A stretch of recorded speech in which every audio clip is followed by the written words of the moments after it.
Good evening, everyone. Welcome to the Korea Society, and we're branching out here. We're very fortunate to have Ben talk about his book, The Marshall Plan, in Retrospect, Implications for the Modern World. Not directly related to Korean or East Asian events, but yet we could link in some discussion of that perhaps towards the end of his talk. So the format is that I'll just ask a couple of questions to prompt Ben, and then I'll let it rip, Ben, and you'll talk for we're starting late, so maybe about 30 minutes, okay?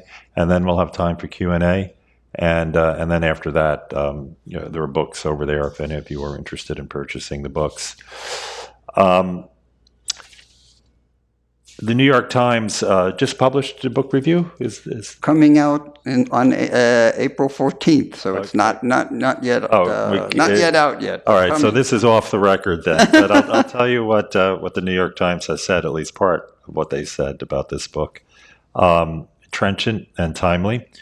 Steil has written an ambitious, deeply researched narrative that not only delineates the interlocking gears of the international politics and economics of early post-war Europe, but also introduces a large cast of statesmen, spies, and economists that perhaps only Dickens could have corralled with ease. The book builds intellectual excitement as the characters act and react to one another. Steil's focus on the debate over the future of Europe's economy provides a fresh perspective on the coming Cold War. I was fortunate enough to hear an earlier book talk that you gave in Midtown Manhattan at the Soldiers and Sailors Etc. Club. There's other various servicemen mentioned in that title. And I found it very exciteful, but I'm sure I'll learn even more tonight. If I could just say, my understanding of the Marshall Plan, having I kind of looked at it from the perspective of, is there anything applicable in Asia? But what framed my whole reference to the Marshall Plan before reading Ben's book was Bradford DeLong's and Barry Eichengreen's 1991 paper, The Marshall Plan, History's Most Successful Structural Adjustment Program. And where DeLong and Eichengreen begin this paper with a quote from Harry Truman saying that, can you imagine the plan's chances of passage through Congress in an election year in a Republican Congress if it is named for Truman and not Marshall? And so perhaps that's how it gets its name. And then the book closes out with former isolationist, right? Not the book, the paper, Senator Arthur Vandenberg, where he states that the original Marshall Plan was a gamble. The Marshall Plan Senate floor leader Arthur Vandenberg did not promise success in his final speech before the Senate vote, but he warned, there are no blueprints, no guaranteed results. We are entirely surrounded by calculated risks. I profoundly believe that the pending program is the best of these risks. So, Ben, in your book, you state that the Marshall Plan is remembered as one of the great achievements of American foreign policy, not merely because it was visionary, but because it worked. Well, how did it work? That particular quote was referring to the broad geostrategy of the Marshall Plan, but I think perhaps it's useful to break it up into the economics and the politics. In terms of the economics, most people have focused on the money that was involved, so I'll just say a little bit about that. It was $13.2 billion, 1948 dollars, spread over 4 years. But to put that in contemporary context, if the United States today were to launch a Marshall Plan of equivalent size as a percentage of our GDP, we're talking about $800 billion. Mm-hmm. So this was a major commitment. U.S. GDP growth rate in 1946 was negative 11.5%. So this was not done against the background of a bountiful harvest. This was considered to be fundamentally necessary to the economic and physical security of the United States. The early eulogistic accounts of the Marshall Plan basically just reflexively ascribed the great successes of the European economies in terms of their recovery over the Marshall years to that pot of money. And indeed, there was an enormous recovery, 60% growth in GDP across the Marshall countries. To put that in a contemporary perspective, again, in the 5 years leading up to the financial crisis in 2008, the EU 27 grew by 15%. Mm-hmm. Something enormous was going on. Now, economists like Barry Eichengreen studied the Marshall Plan and ran econometric regressions to try to identify the source of the Keynesian miracle that could have produced this effect. And basically, they came out rather confused.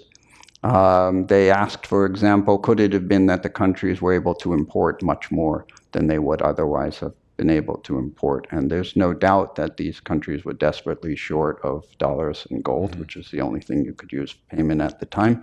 And it did help them import, but the effect was relatively small. Couldn't account for this enormous increase in output. Was it that it allowed massive new government spending? Well, no.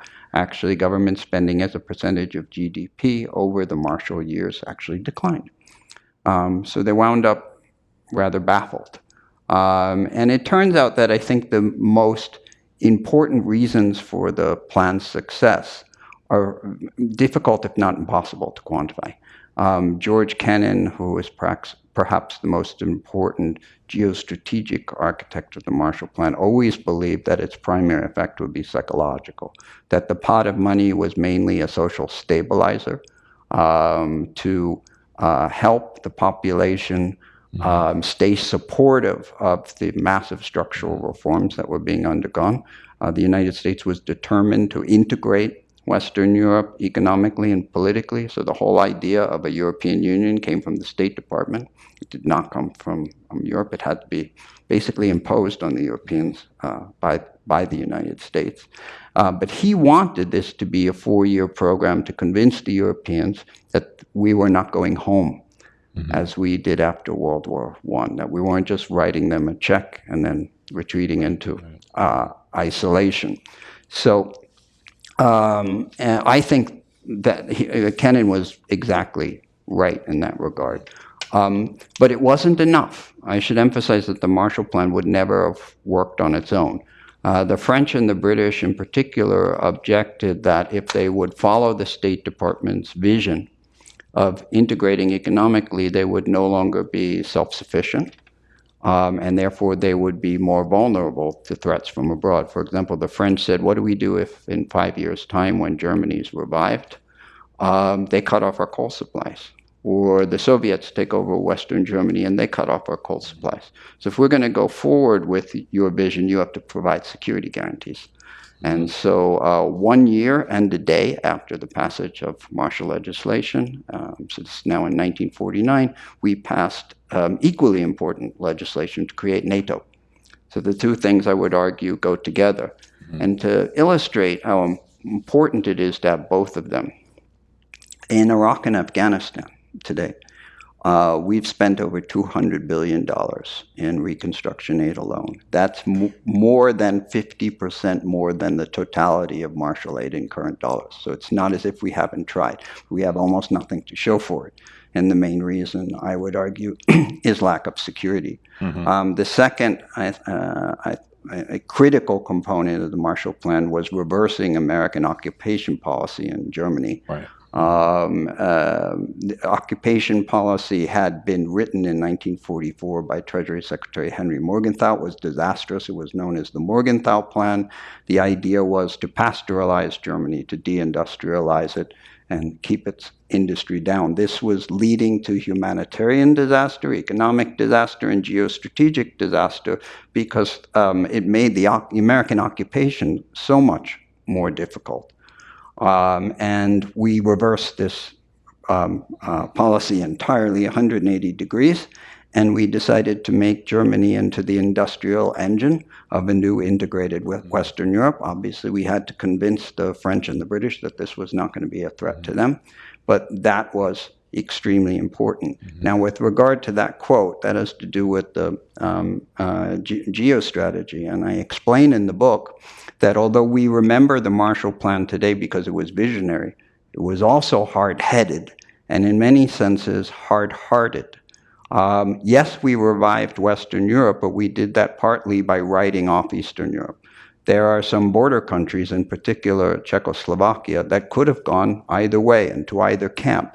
And we made a conscious decision to write them off. We weren't going to try to protect them. We weren't going to try to bring them into the Marshall Plan, even though they desperately wanted to come in, because we didn't have the troops to challenge the Soviet Union in those countries. So we made hard-headed decisions. And if we had defined success to include, for example, bringing Poland and Czechoslovakia into the Marshall Plan, today we would not look back at the Marshall Plan as being a success. It would be a failure because we would have had to go to war. And one of the main aims of the Marshall Plan was to keep the United States out of war in Europe. So that's why I emphasize that realism is at least as important as idealism. Right, right. What I understand is that the Marshall Plan, when it was envisaged, there was a cost-benefit analysis. One, it'd be cheaper to give aid than to bear the cost of going to war. Right. But the other one, was there an expectation that the U.S. would actually be pulling out of Western Europe militarily? Yes. And to the contrary, the Marshall Plan seems to go hand in hand with NATO. Could you talk about how that was linked? Was NATO born independent and in coincidence with the Marshall Plan, or did the Marshall Plan feed into NATO? Yeah, it's the Europeans who brought us into NATO. At the end of the fighting in Europe in May of 1945, the United States had over 3 million troops in Europe. And Truman had been president for all of 1 month. This is not a man who had any inkling that he was going to become president of the United States. He didn't even have an inkling he was going to become vice president of the United States in 1944. He was a compromise candidate of the party bosses. So he was actually determined to fulfill FDR's vision, which FDR actually stated publicly in 1943, of withdrawing all American troops from Europe within 2 years at the end of the fighting. So he starts withdrawing the troops. In 1946, the U.S. military establishment realizes they have a big problem because Stalin is not happy with his newly expanded borders, his newly expanded security buffer in Eastern Europe. He starts trying to expand his southern borders, and he starts pressing territorial claims in Turkey and Iran. He refuses to withdraw his troops from Iran. He only backs down when Truman sends a military flotilla. And so the military establishment realizes that if we're not going to rely on the military to protect our vital economic and security interest in Western Europe, then we're going to have to use some form of asymmetric warfare. What can we do? Well, in 1947, we dominate the globe economically like never before, never since. We accounted for more than half of world manufacturing output. We also had sole possession of atomic weapons, which helped. And so these ideas actually came from the military, not from economists, that we could lever America's economic dominance to challenge Soviet conventional force superiority in Europe. It didn't completely work. It didn't, as I said, it didn't work entirely on its own. Stalin, as I argue in the book, took the Marshall Plan deathly seriously. He was more convinced of its success than Arthur Vandenberg was, and challenged it politically and militarily. He instigated a coup in Czechoslovakia in February of 1948. Then he followed up with the Berlin blockade in the spring of 1948. All of these things were to undermine the Marshall Plan. So this military element, NATO, had to be added on in order to protect this enormous financial investment we were making. So the two things did go together in the end, but it wasn't part of the original architecture. Right, right. So that's the merging together of political and economic and security interests as the necessary framework to do this. So the Marshall Plan's years were what, 1948 to 1951? 52. Why was it only 4 years, or why was it 4 years long? Well, it was considered important that it be multi-year. Right. Again, to show the Europeans that we were committed to this. But we were also made clear to the Europeans that whatever plan we proposed, and we insisted that the plan had to come from them. The only things we wouldn't compromise on were that it had to be a combined plan. Right. It couldn't be individual plans. You had to do it together. You had to use resources efficiently. You couldn't all have a national steel industry. You have to combine resources, produce steel where it's most efficient to produce steel, produce melons where it's most efficient to produce melons, et cetera, et cetera. But we insisted to the Europeans that they had to have a plan to be self-sufficient within 4 years.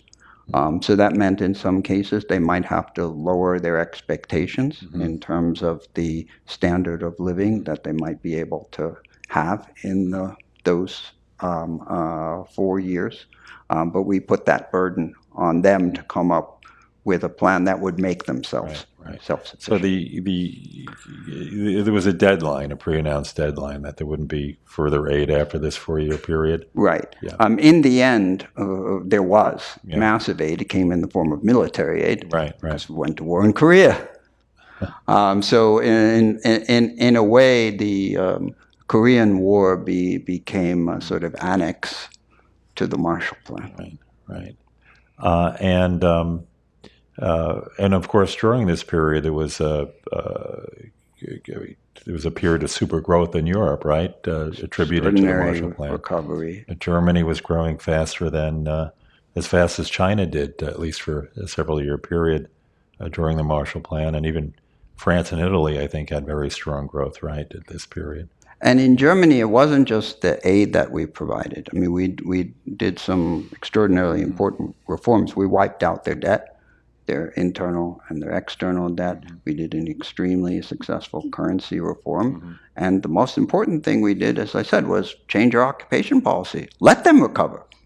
Policy had previously been not to let them recover, not to let them use their industrial resources. That was a grievous error.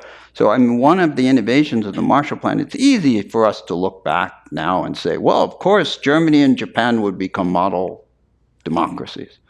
But who could necessarily have faith in that in 1947, that Germany was going to become a model democratic state and a good neighbor in Western Europe? So we had to have faith in our own values that others would willingly adopt them. Right.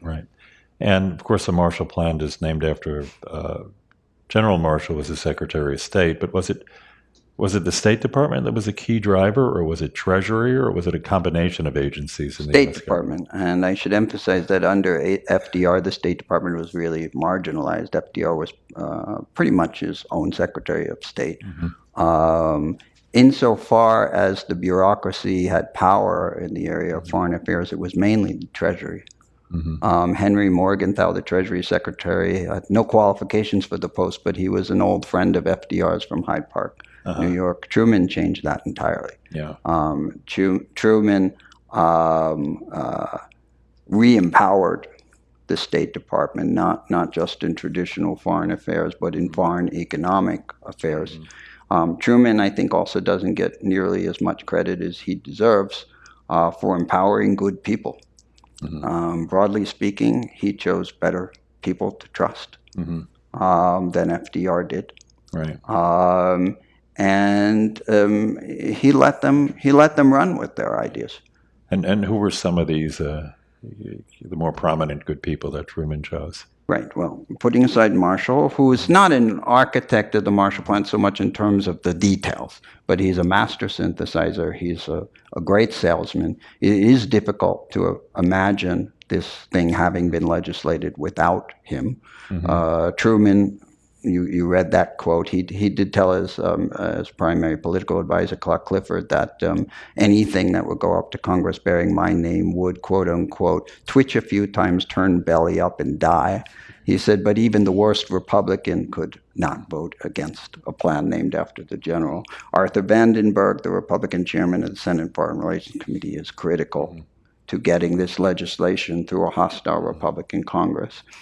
George Kennan, I mentioned before, deserves great credit as the architect of the geostrategy of using this as a primary component of his new containment strategy towards the Soviet Union. That is, it wouldn't be entirely military. It would use America's economic might.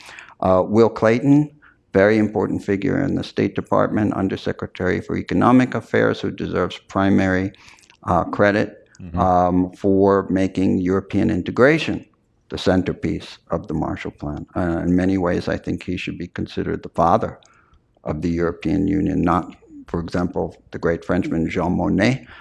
Will Clayton was way ahead of Jean Monnet at the time. The French had to be drawn into this integration idea, kicking and screaming. One other person I would give credit to, even though he's not part of the State Department and not part of formal Marshall Plan planning, General Lucius Clay, the military governor in Germany, who deserves great credit for reversing American occupation policy and arguing for making German revival a centerpiece of our geostrategy, which was enormously successful. Right. When I first started to read about the Marshall Plan years ago, it was from, I think, a very technical, economic, analytical point of view. And the Marshall Plan did have conditionality, right? And my first attempt to try to grasp the conditionality, I looked upon it at, this is how the IMF learned how to do standby arrangements with quarterly targets and things like that. But I don't think that was the conditionality. Could you elaborate on the conditionality of the idea of the conditionality was to maintain good market incentives, not just to write the Europeans a check and let them go on their way. So let me give you a hard example of how conditionality would work. The main tool to enforce conditionality was called Counterpart Funds. So say you had a French farmer who wanted to buy an American tractor. He would buy that tractor with his own money. Okay, this was not a gift. He'd pick the American tractor, buy it with French francs. Then what would happen is the ECA, this is the U.S. body that administered the Marshall Plan, the European Cooperation Association, I can't remember exactly what so many acronyms in this story, would then purchase the tractor from the American farmer in dollars and ship it to Europe. The French francs would be deposited in the French central bank to be used for national reconstruction projects. These had to be jointly approved with the ECA, so this gave the United States some control. The proposals would come from the French government, but they had to be approved by the ECA. And to make sure that the French government was really all in on this and was going to use the money wisely, the French government would have to match every franc that went into this central bank pot with their own French franc. So this gave the United States the power over 2 French francs for every franc that the farmer would spend. So that is, in theory, how the United States managed to impose conditionality. In practice, it was pretty weak. The French and the Italians in particular pretty much did what they wanted, with a few exceptions. The United States was naturally adamant that the Communist Party stay out of government. In both France and Italy, the Communist Party were Communist parties were very powerful. They were kicked out of the coalition governments in May of 1947, just before General Marshall's speech at Harvard, and the Americans made quite clear, we will cut off aid if the communists come back into government. So they understood very well that the United States really didn't have the guts to cut off aid. From time to time we did for a month or so, but then like the French government would collapse. It was collapsing every few months, would reform, we would give them the money to keep them going again. They realized that this was the American priority, to keep the communists out internally, and of course externally to keep the Soviets out. Right. Okay.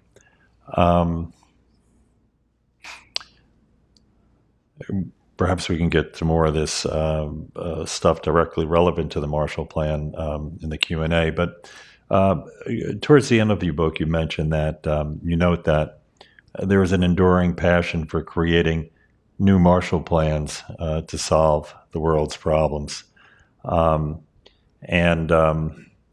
I can pretty much anticipate how you're going to respond to this question, but I'll ask it anyway.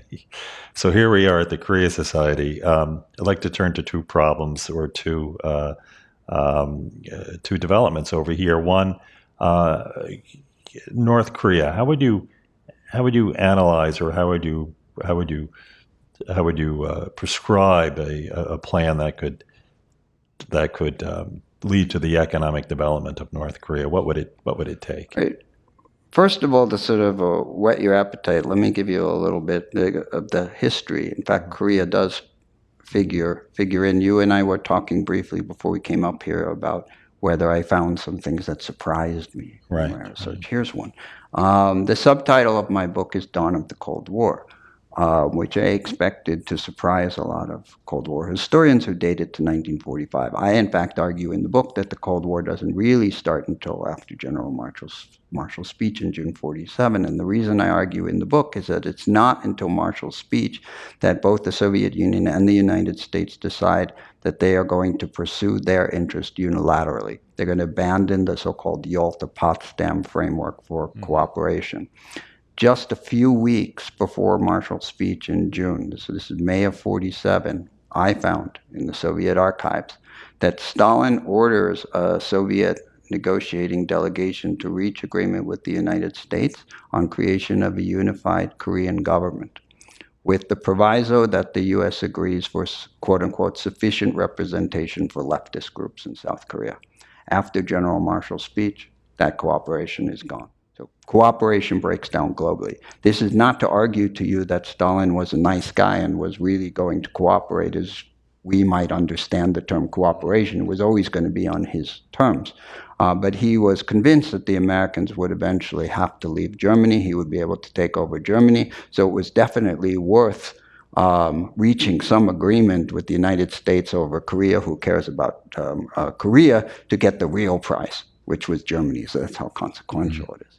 With regard to Korea today, look, I think we can all agree that Kim Jong-un has one priority, which is himself. So he's not going to be tempted by a pot of development aid to step down and reunify the country, and which would essentially be, of course, a southern takeover of the North. But it's certainly possible to imagine a situation similar to what we had after the fall of the Berlin Wall. Kim Jong-un, for whatever reason, disappears. There's a political vacuum. Leaders emerge who are open to the idea of reunification on democratic terms. Then how could we use Marshall thinking? And I think we can. I do argue in the book that the pot of money that we provided was an important social stabilizer to convince the people that it was worth going through the pain of transition.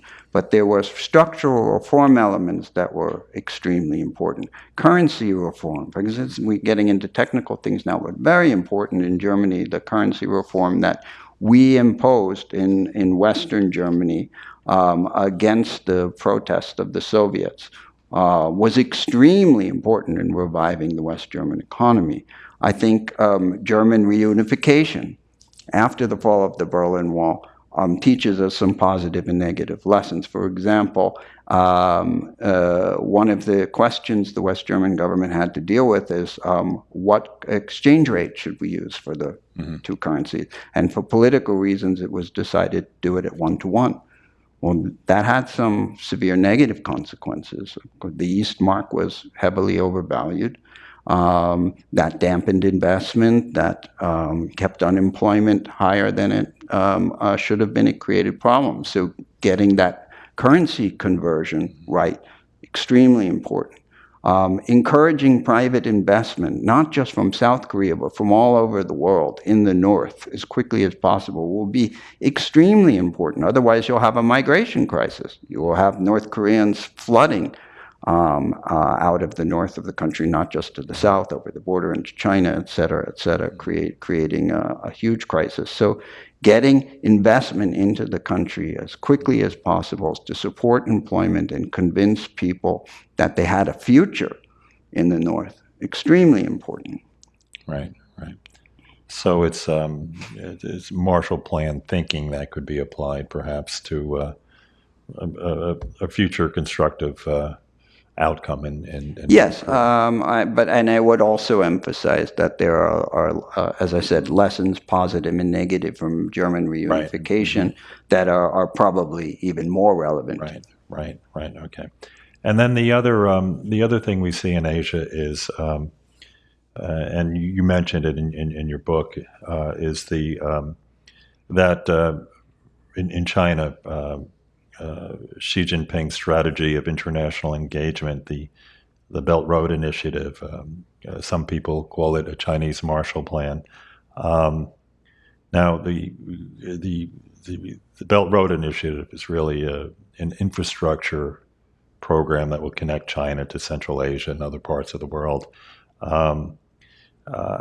It seems to turn the Marshall Plan on its head, where it focuses on injecting a large amount of funds and completely ignoring the policy context. How would you, from that perspective, how would you evaluate the challenges that the BRI faces to be as successfully transformative as the Marshall Plan was? I think the only policy requirement that the Chinese government has is that you don't challenge China's fundamental interest. Right. But the One Belt, One Road initiative is really very different from the Marshall Plan. The main impetus for the Belt and Road Initiative is the massive overcapacity that China built in its own country, and it needs new markets. It has massive dollar foreign exchange reserves that it needs a higher return on. But how is it building this infrastructure abroad? Is it doing it the way the Marshall Plan did, through grants and aid? That huge pot of Marshall money was grants. No, China is creating more debt in all of these countries, many of which are very poor and already heavily indebted. These are all loans, and already you can see the impact of the Belt and Road Initiative on debt to GDP levels in some of these countries, as China now becomes their main creditor. And you always hear that, well, Asia has massive infrastructure needs. Well, if this is really true, then why isn't it being provided by private capital? And so if China's providing it and all these countries are eagerly gobbling it up, that suggests that the capital they're providing is underpriced, right, and very risky. Right. So I think China is probably building up problems right. for itself in the region in many senses. Right. Yeah, and there was a recent, very interesting study I saw published in March, I think, by the Council on Global Development, that identifies 8 out of the 68 BRI countries as unable to absorb the lending that's coming from the BRI, just the BRI itself, and that will be debt distressed and actually run the risk of sovereign default. and 6 of them are in Asia and Central Asia. We're just about, I think I'm out of time for the moderator.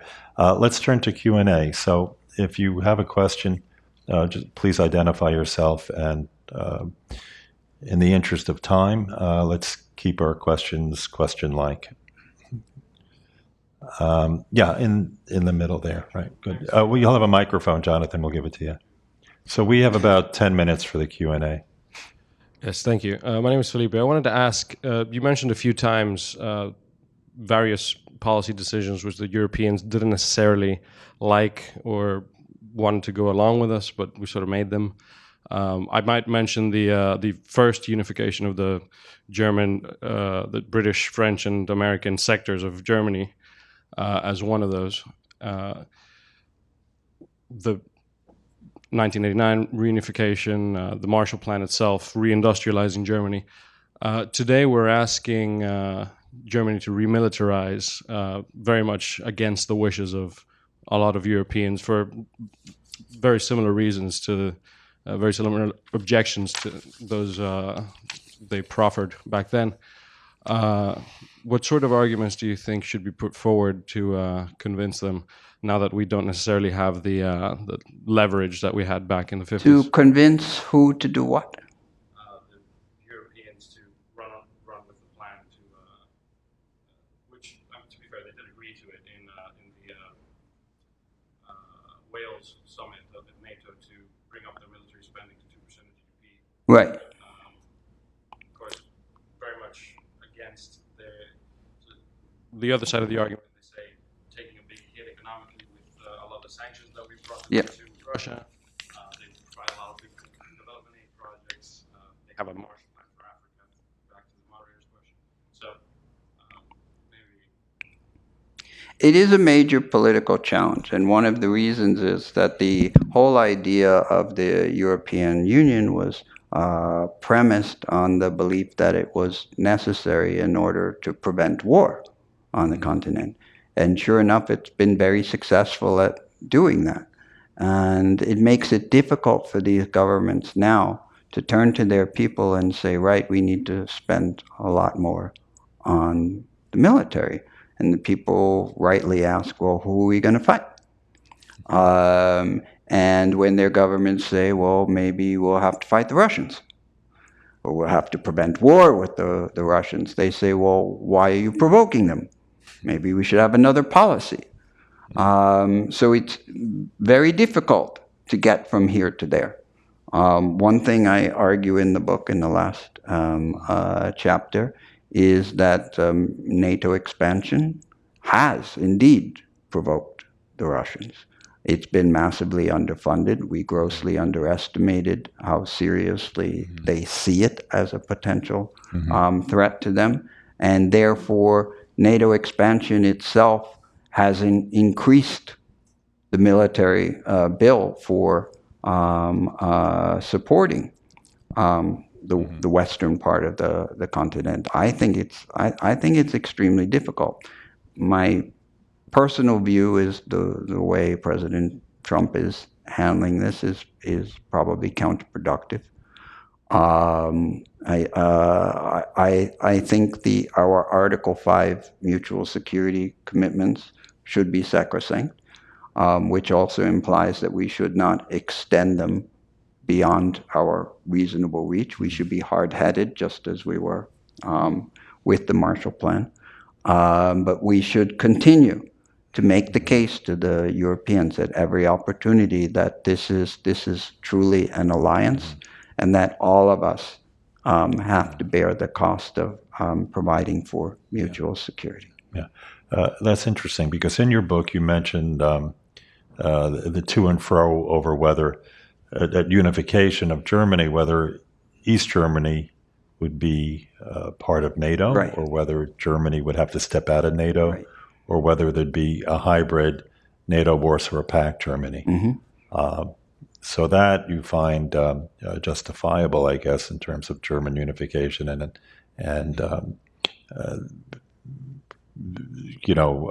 commitments that the U.S. would have to make under NATO. But you question the the wisdom of expanding beyond NATO beyond? Yeah, Gorbachev initially tried hopelessly to stop NATO expansion into Eastern Germany. He understood very well that this was inevitable. The West German government was not going to compromise on this. They were fully convinced that any sort of German neutrality would be a geopolitical disaster in Europe, because historically problems emerged in Europe by having this massive gorilla in the middle of the continent that was not tied down to one side or the other. So this was something that was not a matter for the United States to decide on its own. It was unacceptable to Germany.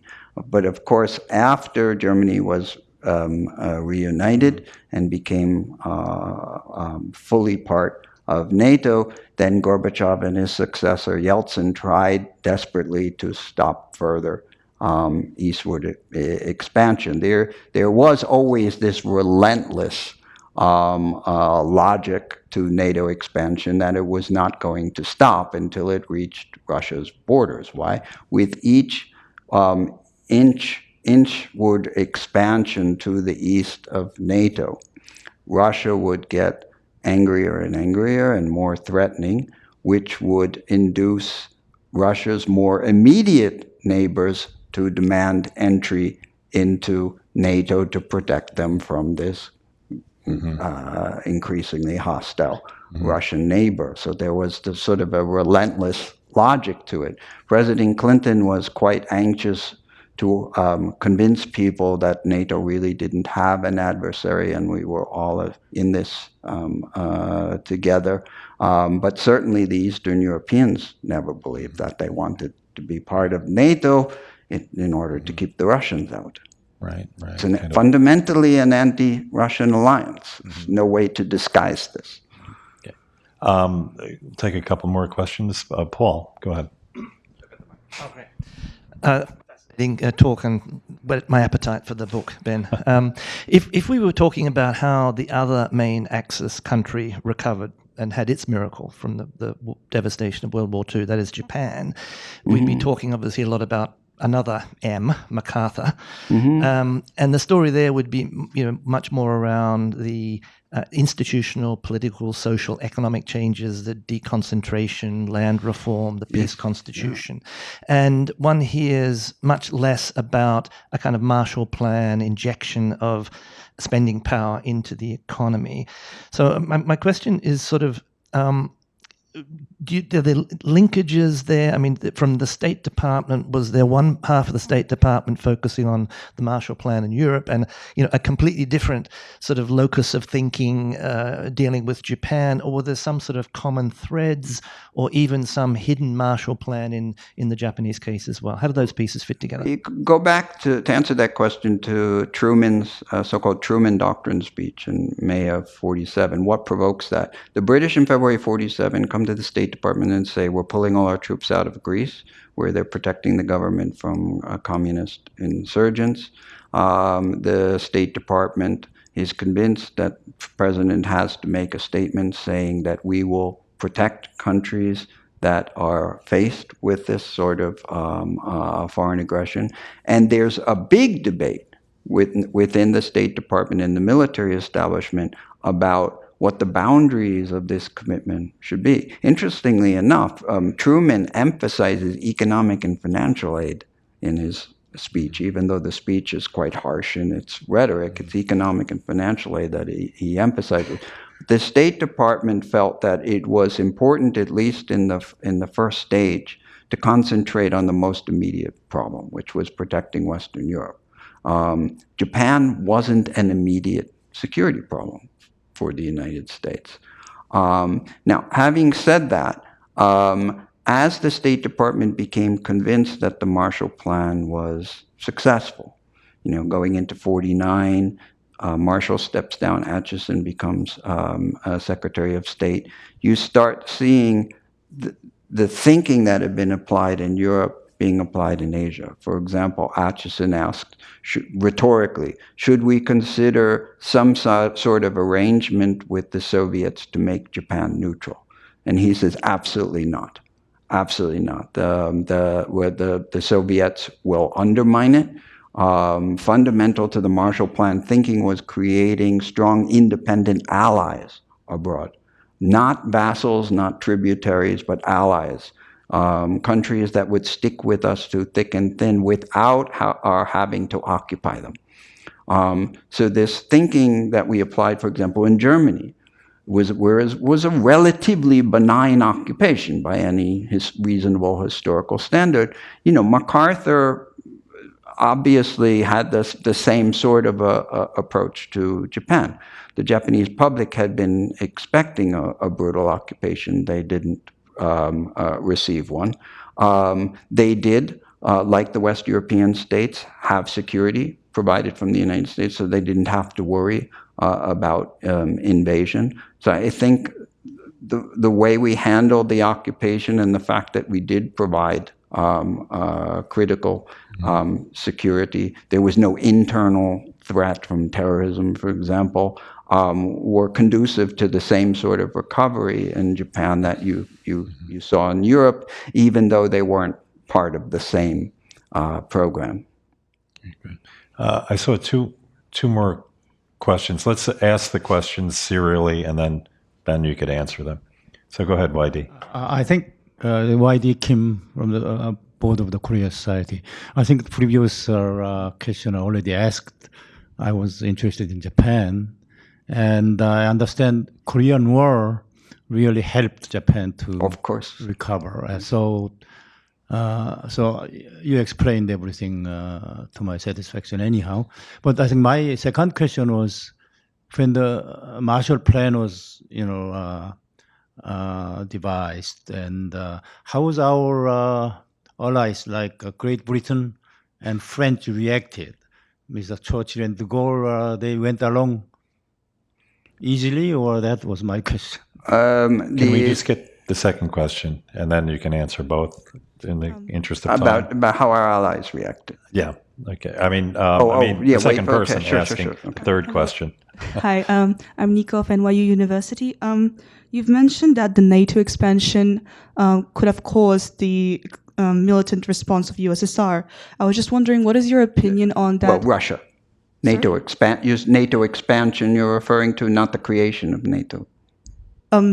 NATO expansion, U.S. activities around the USSR, Russia region resulted in the more militant reactions of USSR around USSR doesn't exist. After 1991. Okay, so you're talking about Russia, right? We're talking about 1990s, not about the Cold War. Yes, right? pardon okay, me. I got it. Okay. All right. I was just wondering, what's your opinion on increasing, like, the U.S. activities around North Korea, such as signing a joint military agreement with South Korea, and a purpose of continuously having talks with South Korea about unification with the North on the U.S. terms. I was wondering, what's your opinion on how that affects how the North Korea reacts to it? So whether it actually promotes the nuclearization of the North, whether U.S. activities around North Korea actually promotes the North Korean issue at the moment. Well, Pardon my English. My personal view, for what it's worth, is that North Korea is not only a major security threat to South Korea and Japan, but it's now a major security threat to the United States and has to be treated as such. Of course, North Korea would consider our forces to be a threat to their security. Well, that's their problem. They invaded South Korea. They can choose to denuclearize if they wish American forces to go home. But again, this is right now. This is far more than the United States just protecting an ally. It's protecting its own homeland. So I'm all in favor of peace talks, but not on Kim Jong-un's terms. I believe strongly in the alliance between the United States and South Korea. We should not let North Korea drive a wedge between us. We should coordinate our talks, but with military preparedness is, in my view, absolutely critical. Now, you talked about NATO expansion, but remember, after the end of the Cold War, Russia was not yet threatening anyone. Okay, so this is really quite different from the Korean situation. With regard to how the reaction of our allies, France and Britain were extremely enthusiastic after Marshall's speech. The French and British foreign ministers, Bevin and Bidot, immediately met to plan a coordinated reaction and provoke the Soviets into rejecting it, which they did. This was part of the Western strategy of getting the Soviets to bear blame for splitting Europe. There weren't really internal debates within Britain about the wisdom of the Marshall Plan. There was great support for it, except that the British, not surprisingly, didn't particularly like the idea of European integration. They never have. The French, the center left and the center right were very enthusiastic about it. The communists obviously strongly rejected it, and the Gaullists on the right didn't reject it outright, but were extremely skeptical towards it. So it was one of the American priorities not only to keep the communists out of power in France, but to keep the right, the Gaullists, out of power. And indeed, during the Marshall years, there were coalition center-left, center-right governments in France with no representation from either the Gaullists or the communists. Great. Well, thank you very much, Ben. I'm not surprised that I learned a lot again hearing you talk about your book. And I understand you're working on another book, and Henry, am I allowed to say that? Henry Wallace. And I'm sure there'll be some tie to the Korea Society in Korea and East Asia. So we look forward to welcoming you back. Thank you. Thanks, Ben. That's right.